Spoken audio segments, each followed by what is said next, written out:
Hello ചങ്ങായിമാരെ, അപ്പം നമ്മുടെ പട്ടിക്കുട്ടന്മാരെ കണ്ടിട്ട് കുറേ ദിവസമായി കേട്ടോ.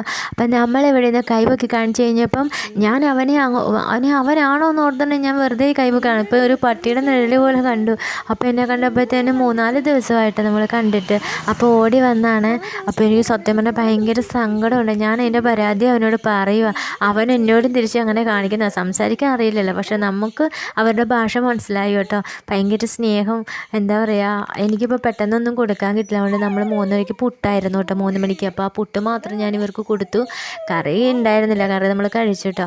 അപ്പോൾ എന്തോ അവരത് പുട്ട് കഴിച്ചു കേട്ടോ. ഇത് അടുത്ത ആളും കൂടെ കണ്ടപ്പോഴത്തേനും ഓടി വരുന്നതാണ് കേട്ടോ. ഒരു 3-4 ദിവസമായി ശരിക്കും കണ്ടിട്ട്. അപ്പോൾ അത്ര ദിവസത്തിന് ഭയങ്കര സങ്കടമായിട്ടോ. എനിക്ക് സങ്കടമായി. നമ്മൾ സ്ഥിരമായിട്ട് കാണുകയും ആഹാരം കൊടുക്കുകയും ഒന്നും കൊടുത്തില്ലെങ്കിലും തന്നെ ഭയങ്കര സ്നേഹമാണ് നമ്മളെ കാണുമ്പോഴത്തേനും. ഒരു മിഠായി കിട്ടിയാലും മതി.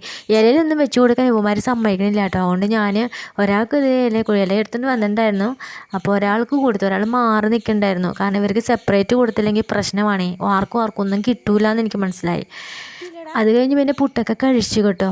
കാരണം ഈ പരിസരത്തുള്ള ആൾക്കാർക്കൊന്നും ആർക്കും ഈ പട്ടികളെ ഇഷ്ടമില്ല പൊതുവേ. എന്ത് ചെയ്യാനല്ല, ഇതുങ്ങളിങ്ങനെ ഓരോരുത്തർ തെരുവിലേക്ക് ഇറക്കി വിടുന്ന ആൾക്കാർ വിചാരിക്കണ്ടേ ശരിക്കും. നമ്മൾ എന്താ പറയുക, ഇവരൊന്നും പട്ടിണി കിടക്കണ്ടല്ലോ എന്ന് വിചാരിച്ചാണ് ഇങ്ങനെയൊക്കെ ചെയ്യുന്നത്. പക്ഷേ ഇറക്കി വിടുന്ന ആൾക്കാർക്ക് ഒരു ദയ, ഒരു മനസാക്ഷിയും ഒന്നുമില്ല. പിന്നെ എന്തായാലും നിങ്ങൾ ഇവരുടെ വയറൊക്കെ ശ്രദ്ധിച്ചിട്ടുണ്ട്, ആർക്കും ഒരു ക്ഷീണമൊന്നുമില്ല. നമ്മളിടയ്ക്കൊക്കെ ഇവർ കാണും. ഇന്നിപ്പോൾ ഞാൻ 3 ദിവസമായി കണ്ടിട്ടോ. അപ്പോൾ ഞാൻ ശരിക്കും ഇച്ചിരി ചിക്കൻ്റെ കാലും ചിക്കൻ്റെ പീസൊക്കെ കൊടുക്കാമെന്ന് വിചാരിച്ച് ഞാൻ ഇറങ്ങിയതാണ് കേട്ടോ. ആ വൈകുന്നേരം തന്നെ നമ്മൾ കൊടുത്തതാണ്. അപ്പോൾ ഇത് കഴിച്ചിട്ട് പോയിക്കോട്ടെ എന്ന് വിചാരിച്ചിട്ടുണ്ട്. എന്തായാലും കഴിച്ചു കഴിഞ്ഞാൽ അവരെവിടെയാണ് കിടക്കുന്നതെന്ന് വെച്ചാൽ ആ ഭാഗത്ത് തന്നെ പോയിട്ട് നമ്മൾ ഇലയൊക്കെ നേരത്തെ പിടിച്ച് കൊടുക്കാമെന്ന് വെച്ച് ഒന്നും സമ്മതിക്കണില്ല കേട്ടോ. അതിനൊന്നും പറ്റില്ല. എന്നെ വളഞ്ഞ് ഞാൻ എൻ്റെ കൈ കയറി കടിക്കുമെന്ന് മനസ്സിലായി. കാരണം ചിക്കൻ്റെ കാലും പീസൊക്കെ ആണല്ലോ, അവന്മാർ സമ്മതിക്കില്ല. അവന്മാരൊക്കെ ഇടയ്ക്കൊക്കെ കിട്ടണമാണല്ലോ. അതുകൊണ്ട് നോക്കി നിൽക്കണതുകൊണ്ടില്ലേ എനിക്ക് വയ്യ. ഞാൻ എന്നിട്ട് പിന്നെ എന്താ ചെയ്യുക, എനിക്ക് ഓരോരുത്തർക്കും ഓരോ കൊടുക്കാനേ പറ്റുള്ളൂ. നമ്മുടെ കുറച്ച് പീസ് ഉണ്ടായിരുന്നുള്ളൂ. ഇവർ 4 പേർക്കുള്ളത് ഉണ്ട് കേട്ടോ. അപ്പോൾ 4 പേർക്കുള്ള പീസ് നമ്മൾ കൊടുത്തു.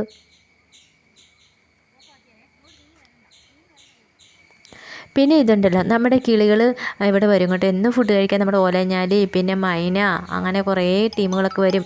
അവർക്ക് കൊടുത്തതിൻ്റെ ബാക്കി നമ്മുടെ ബട്ടർഫ്ലൈ